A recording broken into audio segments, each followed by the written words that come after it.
She divorced me by email while I was overseas, drained our joint account, vanished without a word, and I came home to an empty house, an air mattress, and a blender. But what happened next changed everything. I was in Prague when it happened. I'd been there for 3 weeks on a consulting job, nothing glamorous, just helping a mid-sized logistics firm restructure their operations. It was supposed to be a 6-week engagement, and I was halfway through when I got the email. I remember the exact moment because I was sitting in the hotel lobby, sipping burnt coffee from a paper cup, trying to get through a spreadsheet that refused to cooperate. The subject line read, "We need to talk." It was from my wife, Emily. I opened it expecting something mundane, maybe a question about the dog or a reminder to pay the water bill. Instead, it was a 5-paragraph message telling me she was filing for divorce. She said she'd already spoken to a lawyer, that she'd moved out, and that she'd taken what she felt was fair from our joint account. I refreshed my banking app. The balance was $17.42. We'd been married for 8 years. No kids. We met at a conference in Denver. She was working in HR for a tech startup. I was giving a talk on supply chain optimization. We hit it off fast. She was sharp, funny, and had this calm confidence that made you feel like things were under control even when they weren't. We moved in together after 6 months, got married a year later. We bought a modest house in Raleigh, North Carolina. Nothing extravagant, but it had a screened porch and a backyard big enough for a grill and a hammock. We both worked a lot, but we made time for each other. Or at least I thought we did. Looking back, I can't say there were obvious signs. We had arguments, sure. Mostly about work, or how I traveled too much. She hated how I'd disappear for weeks at a time. I always told her it was temporary, that I was building something for us. She'd nod, but I could tell she didn't buy it. Still, she never threatened to leave. Never said she was unhappy in a way that felt final. I guess I assumed we were just going through a rough patch. Everyone does. After I read the email, I sat there for a long time. I didn't respond right away. I didn't know what to say. I felt numb more than angry. I kept thinking, this isn't how it's supposed to happen. Divorce by email. No conversation. No warning. Just a message and an empty bank account. I called her, but she didn't pick up. I tried again the next day. Same result. Eventually, she sent a follow-up saying she'd prefer to communicate through her attorney. She attached his contact info. I didn't call him. Instead, I finished the job in Prague. I didn't tell anyone what had happened.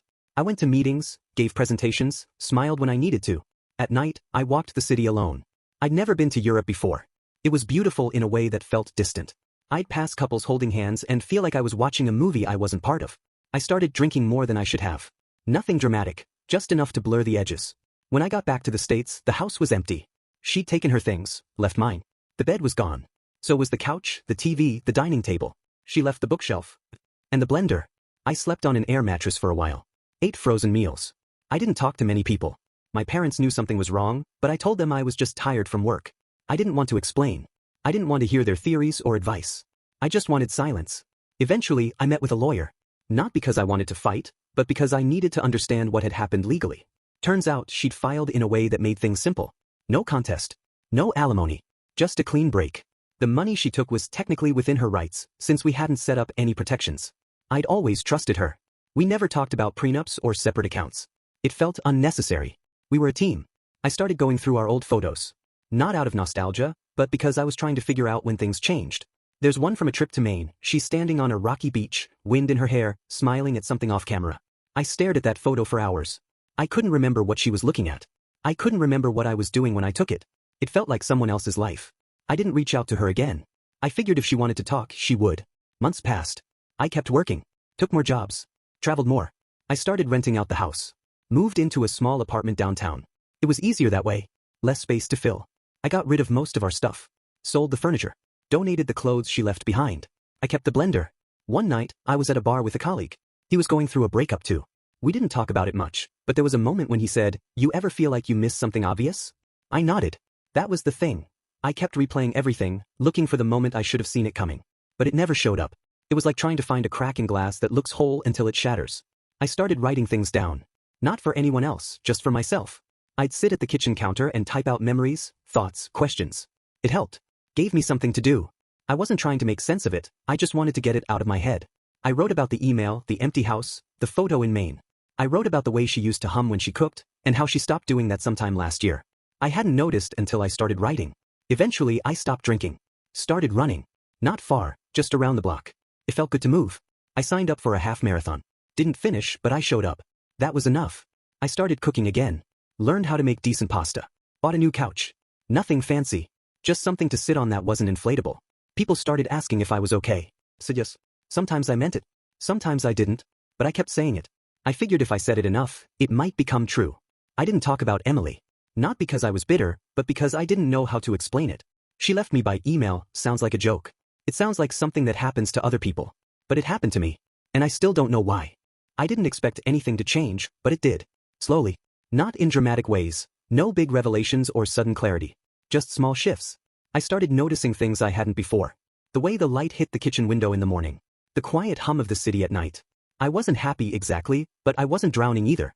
I was just present. And that was new. One afternoon, I got a call from an old friend, Mark. We hadn't talked in years. He'd heard about the divorce through someone else and wanted to check in. We met for coffee. He asked how I was doing and I told him the truth. Not the polished version, but the raw one. He listened. Didn't offer advice. Just sat there and let me talk. That meant more than I expected. Mark invited me to join a group he was part of. Guys who met once a month to talk about life, work, whatever. No agenda. Just conversation. I went. At first, I felt out of place. Everyone seemed to have it together. But then someone shared a story about losing his job and hiding it from his family for weeks. Another talked about his father's death and how he never cried. I realized we were all carrying something. Mine just happened to be an email and an empty bank account. I kept going. Month after month. I didn't always talk, but I listened. And that helped. It reminded me that pain isn't unique. That everyone gets blindsided at some point. I stopped trying to make sense of what Emily did. I stopped replaying the email in my head. It was done. She made a choice. I didn't agree with how she did it, but I couldn't change it. All I could do was decide what came next. I started freelancing more. Built a small client base. Nothing huge, but enough to keep me busy. I liked the flexibility. I could choose who I worked with, when I worked, how I worked. I didn't have to explain myself to anyone. That felt good. I also started volunteering, once a week at a shelter downtown. I didn't do much. Mostly helped with logistics. But it gave me perspective. Made my problems feel smaller. One night, I was walking home and passed a bookstore. There was a sign in the window, open mic night, stories welcome. I went in. Not because I had something to say, but because I was curious. I listened to people share poems, essays, memories. Some were funny. Some were heartbreaking. One guy talked about how his wife left him after he forgot their anniversary 3 years in a row. He laughed while he said it, but you could hear the ache underneath. I signed up the next month. I didn't prepare anything. Just stood up and told my story. About Prague. About the email. About coming home to an empty house. I kept it simple. No drama. Just facts. When I finished, there was silence. Then someone clapped. Then more. Afterward, a woman came up to me and said, "That was honest. Thank you." I didn't know what to say. I just nodded. I kept going back. Not every time, but often enough. I started writing more. Not just memories, but reflections. What I'd learned. What I hadn't. I wasn't trying to be profound. I just wanted to be real. That became my goal, honesty. Not for others, but for myself. I'd spent years pretending everything was fine. I didn't want to do that anymore. One day, I got a letter. Not an email, a real letter. It was from Emily. Just a few lines. She said she was sorry for how she ended things. That she didn't know how else to do it. That she hoped I was okay. I read it twice. Then I put it in a drawer. I didn't respond. Not out of anger, but because I didn't need to. Her words didn't change anything. But they didn't hurt either. They just existed. Like a stone on a path I'd already walked. I don't think about her much now. Sometimes, when I pass a certain restaurant or hear a song she liked, she flickers in my mind. But it's brief. Like a shadow. I don't feel bitterness. Just distance. We were something once. Now we're not. That's life. I've rebuilt in my own way. My apartment is small but warm. I have a couch I like. A few plants. A shelf of books. I cook most nights. I run on weekends. I still go to the group with Mark. Still write. Still show up at the bookstore now and then. I've met people. Made connections. Nothing serious but meaningful in their own way. I'm not the same person I was in Prague. I'm not the same person I was when I opened that email. I've changed. Not because I wanted to, but because I had to. Pain does that.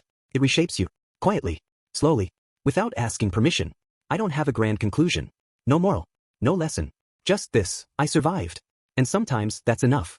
If you enjoyed the video, don't forget to hit that like button and subscribe for more content like this.